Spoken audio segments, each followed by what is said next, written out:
this is Frode and welcome to another episode of 5 Big Ideas. Today we have an amazing book, The Talent Code. Subtitle, Greatness Isn't Born, It's Grown. Here's how.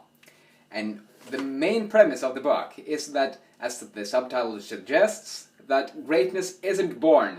It's not something that you just have, that's in your genetics, that will happen all by itself. No, it's grown, and Daniel is here to show us how we can grow it. Well, Daniel is a New York Times bestselling author of, among other books, The Little Book of Talent, which I'll feature in a future video. He is also a great storyteller and delivers his arguments for why myelin is the mother of skill in why it is the mother of skill in an entertaining way, and we'll touch more upon myelin in the second idea. If you're into greatness, how to achieve it, then I think you'll love this book. With that, let's get a preview of the 5 big ideas. First big idea, deep practice. It's the way you get better at something, by embracing difficulties and learning from your mistakes. Number 2, myelin. Myelin is really skill, and it happens inside your brain. It's fascinating stuff. Number 3, 3 rules. 3 rules of deep practice, that is, which is chunking, repetition, and feeling the myelination. Number 4, baby steps. It's used to paint a vivid picture of what deep practice feels like. Number 5, ignition. Ignition is really other champions showing you what's possible, so you get motivational fuel to achieve the same things.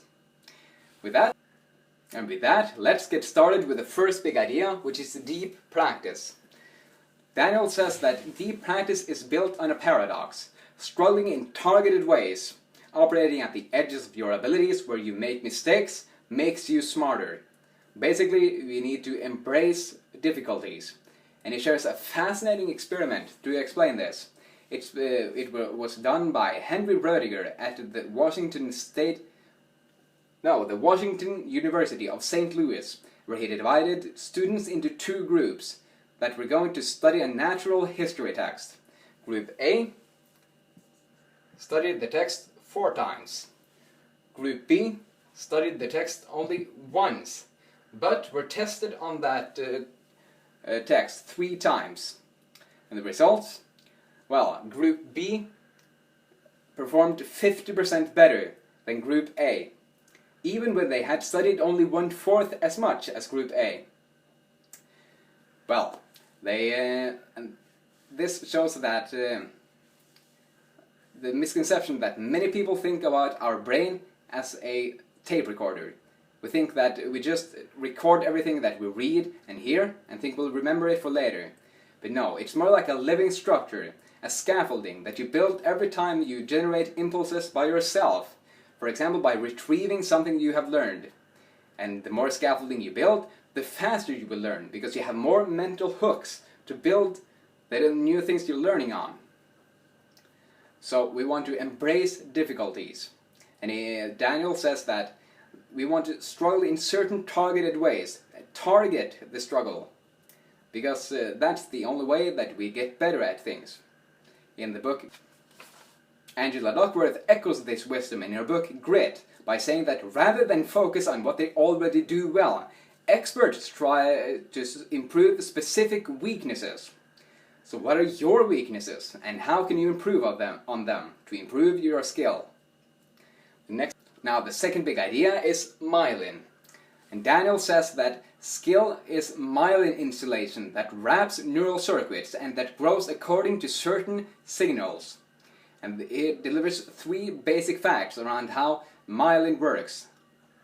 He says that all human movements, thoughts or feelings are really electric signals that travel through chains of neurons, circuits of nerve fibers. Number 2, myelin is the fat insulation that wraps around these nerve fibers. So you have nerve fibers, and the fat insulation that wraps around the nerve fibers to make them stronger, quicker, and more fluid. And number 3, the more we fire a specific neural circuit, the more myelin will wrap around it, and the stronger, faster, and more fluid that neural circuitry will become. In other words, when you practice, you get better at things. And it says that makes deep practice work. That struggle is not an option, it's a biological need. A biological requirement, I mean. And another way you can think about myelin is to think about alleys where you can drive for 2 miles an hour versus super fast highways where you can travel for about 200 miles an hour. Without myelin, you have to travel at the alley 2 miles per hour. With myelin, you can travel 200 miles per hour on your highway. The third big idea is 3 rules. And the 3 rules are rules of deep practice. The first rule is chunking. We want to get a bird's eye view of what our skill entails. Let's say we want to learn about tennis.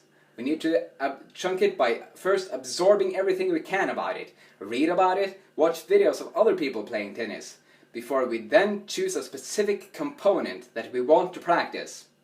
For example, we want to practice the serve. We now have our chunk. The second rule of deep practice is practice. And nothing can really replace practice if you want to get better at something. No thinking or watching what other people do something will improve your skills as fast as when you do it yourself, owning that neural circuitry that we talked about in myelin. You wrap more fatty insulation around your nerve fibers. Next, the last rule of deep practice is feeling the myelination. You want to feel the burn. And Daniel says that it's a feeling of reaching, falling short, and reaching again. And he calls it, and the place when you feel that you are practicing deeply, he calls it the sweet spot. The productive, uncomfortable terrain located just beyond your current abilities, where your reach exceeds your grasp.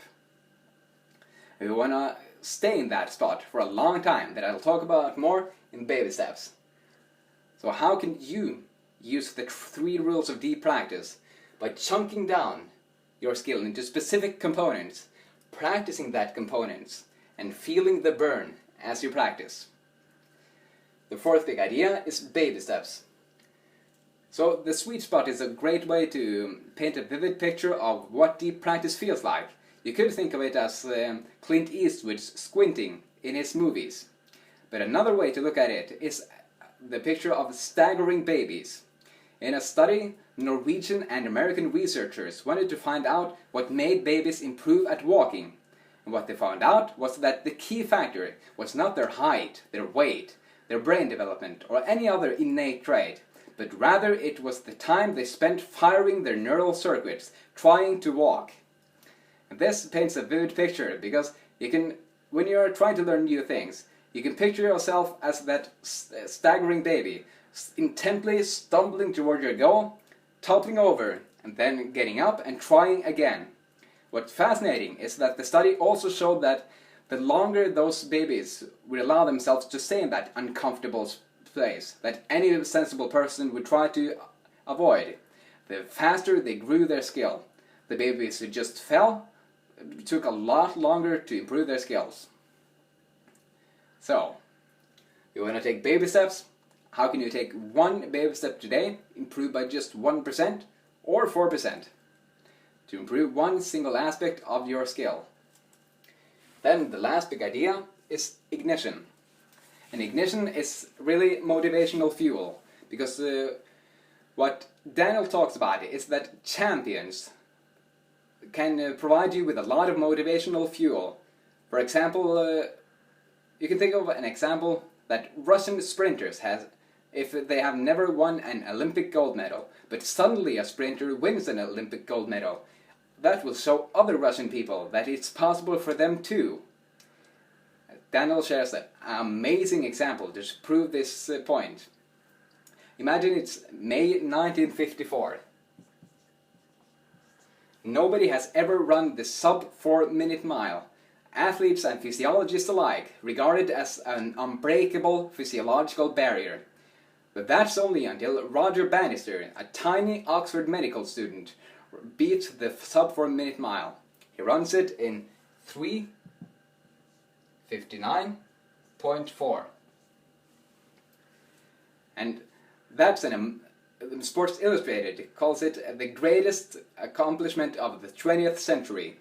But that's amazing in itself. But what's even more fascinating is what happens next season. Then a couple more runners break the sub 4 minute mile. 3 years after that, 17 people has broken the record. So by 1954, nobody had run the sub 4 minute mile. 3 years later, 17 people had done it. Nothing in particular had changed. Not the tracks, not the training, and not the genetics of the runners. But one thing outside of them had changed. They had gotten a signal that you can do this too. So my question for you is, which thinker or athlete or artist's greatness do you aspire to the most? Think about that for a while. Just know that you can do this too. If somebody has ever achieved greatness, it's also possible for you in that field. Now, that was Ignition. Use champions as motivational fuel to keep your energy up while practicing deeply. Baby steps. We want to take baby steps to become a little bit better every single time. Stay in that uncomfortable zone where we get a little bit better. Number 3. 3 rules. The 3 rules of deep practice are chunking, practice, and feeling the myelination. Number 2. Myelin. Myelin is skill insulation that wraps around neural circuits and grows according to certain signals. It's really skill. And number 1. Deep practice. It's the way to get better at things. We want to embrace challenges and difficulties and learn from our mistakes. Well, that's it for today. Thank you very much for watching this video. I'm looking forward to share more great ideas with you soon. Make this an awesome day. See ya.